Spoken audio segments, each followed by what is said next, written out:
Welcome to Integrity Inspire, your daily dose of inspiration and motivation, featuring the bright and talented members of the Integrity Marketing Group family. Now, here's your host, Integrity co-founder and CEO, Bryan W. Adams. Well, hey, thank you very much for everybody for joining us today for this special edition of the Inspire podcast. Today's going to be a little bit different than what we typically do. We don't have any guests, and we won't be talking about our business, at least not directly. Instead, this is a very special weekend for many of us, and I wanted to spend some time just reflecting on all the good things that we have in our lives. There's a lot of stuff that we're seeing in the news and a lot of stuff that is just going on in the world around us, and so I thought it'd be great just to take a moment to really just reflect on some of the really good things that we have and just some of the things that bring us together. We are truly living in some really unprecedented and crazy times right now. There's so much uncertainty and anxiety about so many things. However, even in times like these, it's possible to find hope and to focus on what's good, our blessings, if you will. We can use this time to reprioritize around the things that are the most important to us and perhaps put less emphasis on things that matter less than we might have previously thought. As we've gone through this unique time in our history, I've had some wonderful opportunity to speak with many people around me. In fact, many of you on this call today. And right now, as the coronavirus has continued to impact us, it's just, I think, a really good moment for us to slow down and just think about some things in just the bigger picture.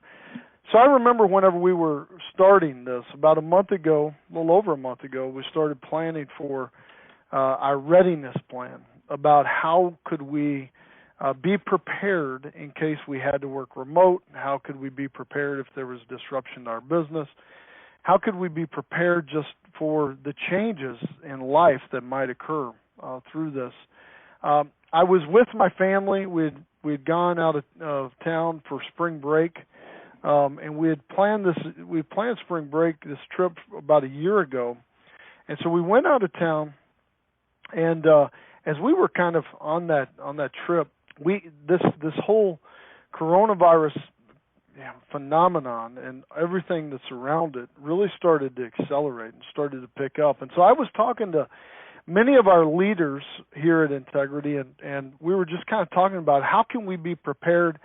Are we ready to accelerate our readiness plan, and are we ready to just be able for all the changes that might come? And I was on one call that just really impacted me, and it was with Laura Kimball, one of my partners, and just a really dear friend and just an amazing person.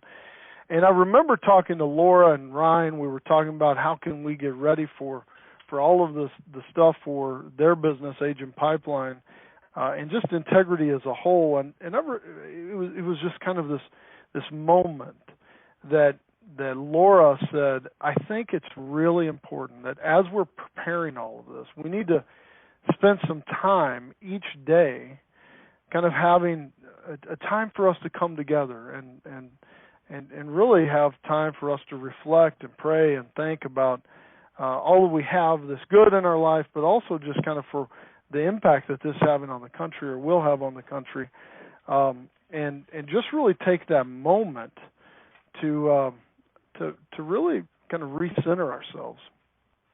And that had a big impact on me because a lot of times when you're in these type of moments, you're thinking of yourself, right? And you're thinking of how do, man, this stinks, so we've got to deal with this, and why me, so to speak. And whenever Laura said that, it just had this kind of big impact on me. And so as we were planning and this whole thing started kicking up, we'd flown out to the spring break trip. We'd only been there a couple of days. It was supposed to be a 7-day trip.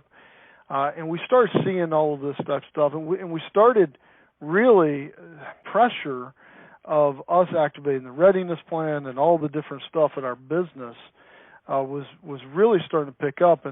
And Robin, my wife, and I decided, man, we got to go back home. We got to catch an earlier flight. We got to get back home once, so we can be home if something really bad happens and the country goes on lockdown. This was before any of us were even thinking about a lockdown. But I wanted to get home so I could be with our team, so that we were able to help them, and really just for all of us to be able to be together as we were planning for all of this.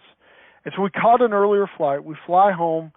We get home, and we get the bags in the car. I grab a cab to the office because I want to be straight at the office. Robin and the boys go back home. I get to the office, and we just spend all day. Literally, we spend all day preparing and talking to our leaders across the country. And about 10 o'clock that night, none of us even had dinner. Food. It was about 10 o'clock at night. We decided, okay, we need to take a break, and we need to go home, get some good rest, come back, and think about this tomorrow. And so I realized I didn't have a car at the office, which is unheard of for me. So getting an Uber to come pick me up to take me home. And I'm walking out the door with Joe Orion, our general counsel, and we're walking outside for me to meet my Uber. He's parked there kind of by where Joe was parked. And we're walking out the door, and Joe said, "Hey, this is a really important time for all of us." And he said, right now, people are not going to be able to go to church. They're not going to be able to go and hang out with family and friends. And he said, I really think that we need to figure out a way and a time that we can all come together, so that we can just kind of have that community that a lot of us find at church or with our family and friends. And he said, right now you have a special voice. He was talking to me. He said, you have a special voice or a platform that you can reach out and encourage people. And I just want you to know, like, I hope you find how to use that, and I want to help you make sure that we're using that to really encourage people during this time. And so I get in the Uber. So I tell him thank you. I get in the Uber, and I'm driving home with this Uber driver, a guy named Francis, and Francis, I said, "Hey man, how's it going? How you doing?" And he immediately says, "Oh my gosh, this is horrible." Like, so if you know our office in Dallas, our office is very close to Dallas-Fort Worth Airport, one of the busiest airports in the world. This Uber driver went on to say he had one of the best Uber businesses that there is. He's like, I'm busy every day. He's like, honestly, I'm turning down rides all the time just because I can be so selective. And he was like, this is really a tough time. I said, well, how's business? And this was like over a month ago. And I said, well, how's business for you? 'Cause I was kind of interested on how this is impacting others. And he said, my business is down 95%. He's like, last week I was turning down rides because I just didn't, I wanted to just pick the ones that had the most value to me. He said, today, you're my first ride. And this was at 10 o'clock at night. And he said, I've been sitting around the airport all day. Everybody's starting to cancel business trips, canceling, having only non-essential, all non-essential travels down. And he said, you're my first ride. And I said, oh my gosh, man, I'm so sorry. Your business is down 95% from last week. He said, yeah. He said, I don't know how I'm going to make it. He said, I don't know how I'm going to pay my bills. I don't know how I'm going to pay for this car. He said, I just don't know how I'm going to make it. And it was one of the first times that this coronavirus really resonated with me from a unemployment perspective or how it's going to impact somebody individually, because we know that it was growing, but just hearing Francis tell me in his Uber that he may lose everything was just, man, it was just a profound impact. And so I said, listen, man, I just want to tell you, I'm so sorry. I don't even know what to say right now. I just can't tell you how sorry I am. I'll let you know, man. I'm going to be praying for you and your family. And Francis turns around. He's in the front seat. I'm in the back seat. Francis turns around. And the rest of that conversation really changed my outlook on a lot of this and changed my outlook on a lot of things. He turns around to me, and Francis says, hey, hold on. I think that this moment, even though I'm worried about my family, he said, I got to tell you, I think this is one of the best moments in the history of the world. And I was like, what? You just told me you're about to lose everything. Like, what are you talking about? And he said, listen, I believe that God is going to use this moment to slow everybody down. He said, we're all running ragged. We're all running around crazy. He's like, I believe God's going to slow everything down, reset us kind of to a natural order of things, help us really see kind of the purpose of life in a bigger way. And he said, I think it also will bring us closer together and really help us all, kind of the world, come together. And he said, you said that you were going to pray for me. He said, what's your faith? And I said, well, I'm a Christian. And he said, that's awesome. He said, I'm a Muslim. And he's like, this is a perfect point that I want to say. He said, I believe right now that God is resetting this kind of time in American history and the world history. He's like, so that all of us will come together and set aside our differences and set aside all the different issues that we have. And he said, I believe that this is just going to be one of those incredible moments that we look back on where Muslims and Christians and Jews and Hindus and everybody of all faith or no faith come together and we support each other. And he just said, I'm so excited about this. And so this is a guy who 60 seconds before said, my business is down 95%. I'm not sure I'm going to pay for my family. And then he's sharing with me this hope and inspiration.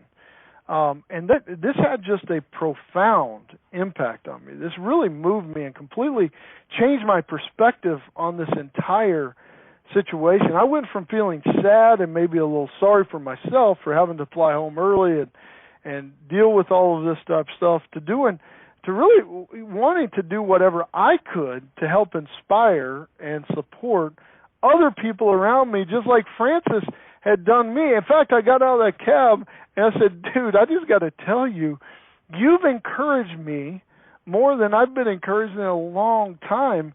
And this conversation is just, man, it's just blessed me. And I just want to tell you, like, thank you, man. And it was with that insight that Francis had given me that helped me reflect on what mattered most to me and my family and my friends and our colleagues and our faith, and really kind of started this whole Inspire podcast. It was from Laura Kimball saying, I think we need to set aside some time for this. It was from Joe Orion saying, man, we need to kind of have a moment that we can all kind of gather. And then it was from Francis, like this Uber driver that was a Muslim that was just encouraging my heart in a way that made me go, man, how do we really think about this in a much bigger, broader way? So if you think about this current season that we're in, I find it interesting that it's all happening. I've done a lot of reflection about this, and I find this really interesting that all of this is happening during this time of year, during the changing of the seasons where we have winter going away and spring coming and this hope of summer, right? And that changing of the season where you see birds flying around and you see grass growing and you see flowers blooming. And it's also an important time of year on all the primary world religions' calendars. In fact, all the world religions really take this time of year to really reflect and recenter and reconnect with a higher power. For example, this is Holy Week for Christians. This is Easter weekend. We're coming into Easter weekend for Christians, where we remember that Jesus died on the cross for our sins and saved us to God. For those of Jewish faith, this is the week of Passover, where they remember God's faithfulness. For the Hindu religion, they just completed an important celebration called Navaratri, which is a 9-day festival that signifies the victory over good over evil. So they have this 9-day celebration that really celebrates the victory of good over evil. And for Francis and the rest of the Muslims around the world, they're about to enter into Ramadan, which is a month-long time of prayer and fasting that brings them all closer to God.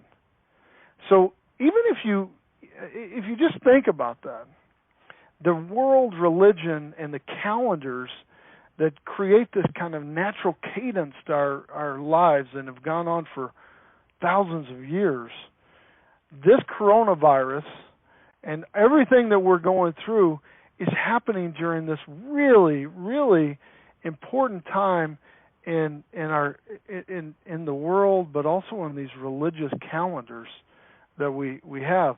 And even if you have no faith at all, if you don't believe in any higher power, you do recognize that there is a natural order to things that we can all observe.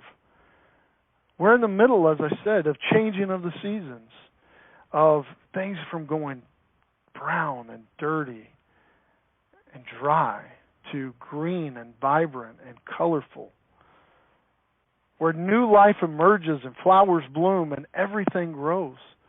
This is a changing of the season. And when you have that changing of the season, or you have these holidays, it reminds us of all the things that we're to be hopeful for and all the things we're to be excited for. Even in Ecclesiastes, it says that there is a time for everything and a season for every activity under the heavens. So as you think about the natural rhythms of life, there really and truly is a season for everything. And in all of our faith, there's this natural time for us to really come together. And so as I reflect on this, my Uber driver, Francis, was right. This really is a time that we should all use this time for us to change our lives for the better. And a time for all of us to come together and to lay down our differences and to look for commonalities and ways that we can support each other. This is also a time for us to take a deep breath. Just do that for a minute. Just take a deep breath and pause and reflect on all that we have been given, all the blessings that you've received. For many of us, we've been given the rare gift of this extra time, of not having to run around and travel or go to the office, get ready, do things that are mundane. We've been given this gift of extra time to be with people who are closest to us. I've had many people tell me that they're spending this time together as families in a way that they've never done before, and it's making a huge, huge difference.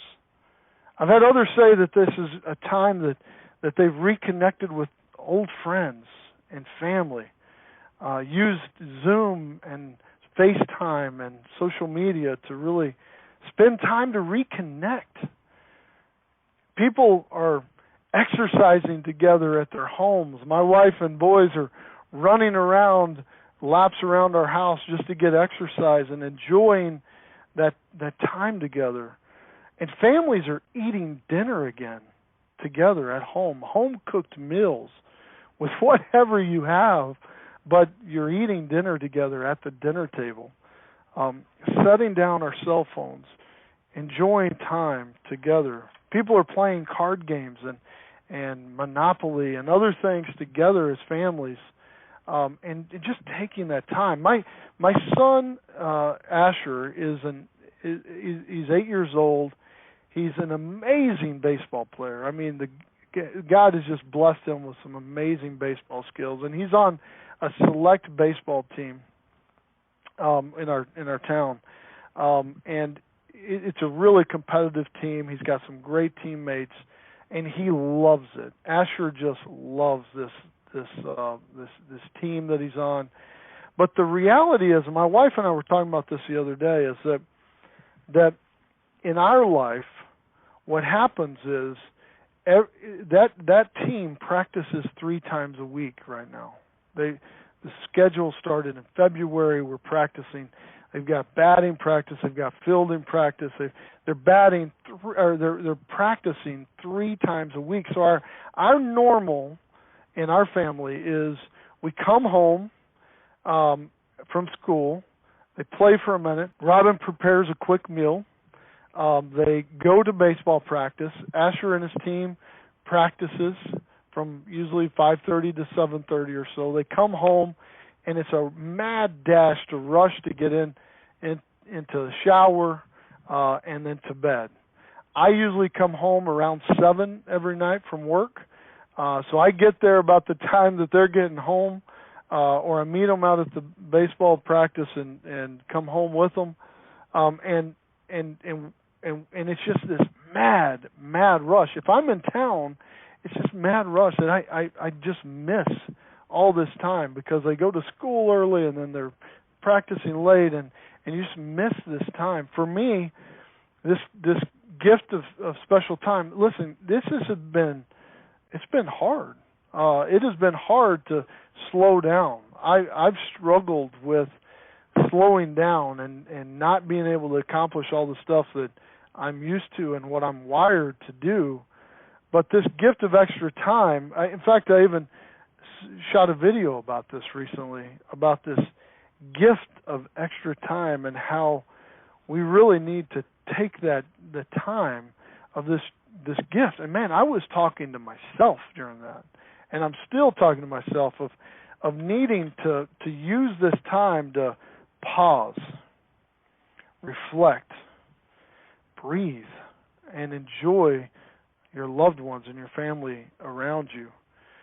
So right now, when this changing of the seasons is occurring, and we've got all of these important holidays for all the world religions around us, I'd encourage you to all take time over this weekend and over the next few weeks to really reflect and pray and think about the positive things that you have in your life, and also for all of those that have been affected during this time.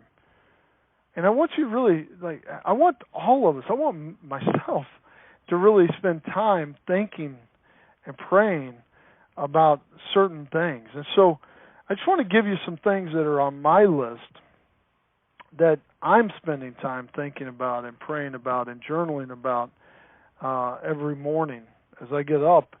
And I think these are just good items that I think if we all collectively come together, like what Francis, my Uber driver, said, is if we use this time for all of us to come together, that God is really having an opportunity to reset priorities, reset our whole thought process.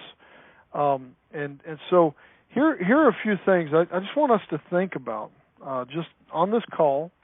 And then I want you to really, I encourage you to really think about as you kind of go through this weekend and the weeks ahead. First of all, I'm really personally thinking and praying about those who have been diagnosed with coronavirus or have passed away. Think about their families, their friends, their loved ones. Man, those are people who will forever be changed by this event in our human history. Think about those that are the healthcare workers, the doctors, nurses, the people who are at hospitals and clinics.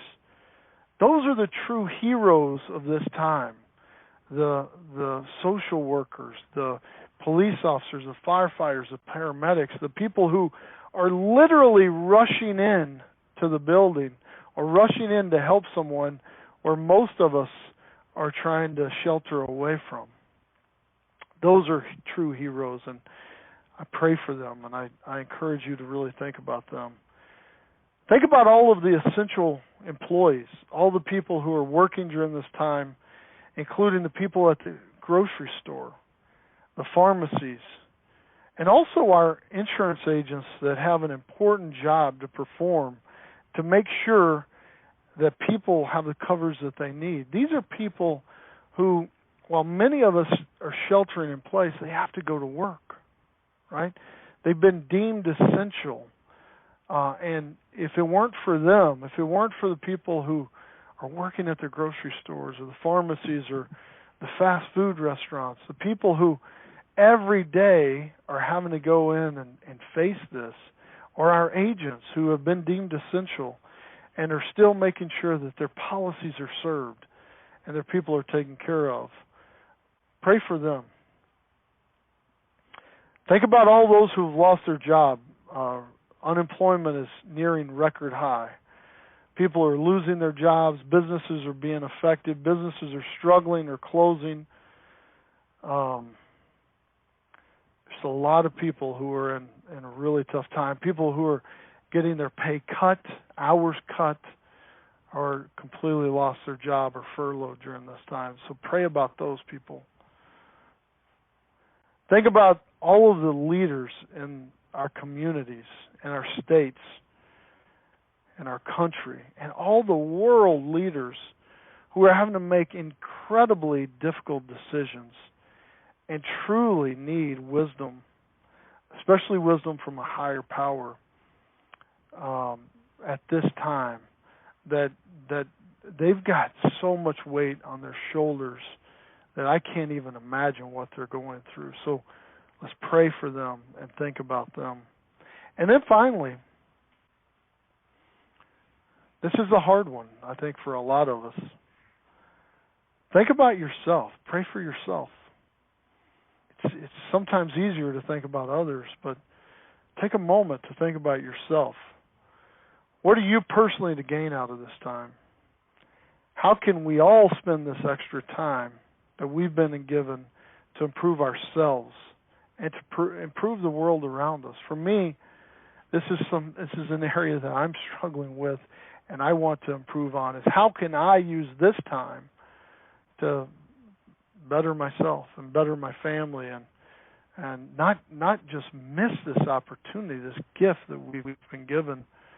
So as I think about these moments of quiet reflections like these, I think they can have a powerful impact and effect on our outlook and honestly our spirit. And when we're able to resume to our normal activities and our normal lives, we should be careful at what we put back into our lives. Let's make sure that we continue to find time to slow down and realize that there truly is a time for everything and a season for every activity under the sun. So whatever your faith is or your beliefs are, I hope that each one of you has a day and a weekend and this time ahead of you that will allow for reflection and gratitude for the things that are most important to you. And as we come out of this time, we look for those opportunities to still have dinner with your family, still have time to play cards or time to enjoy walks with your spouse. Challenging times don't last forever, and good does come from them, as Francis reminded me that night in my Uber ride. These times won't last forever, and they will pass, but let's make sure that as they do, that we are changed, and we are looking for the opportunities that we can continue to really slow down and focus on the important things. So it is my hope and prayer this weekend that we will all emerge from this time healthy and safe and with a deeper resolve to make our lives even more meaningful. And I hope that you all have just a wonderful weekend with your family and your loved ones, and spend time reflecting on all that we have to be grateful for during this season. Thank you for everything you do. I love you all, and I pray that God blesses all of you. Have a great weekend. Talk to you soon.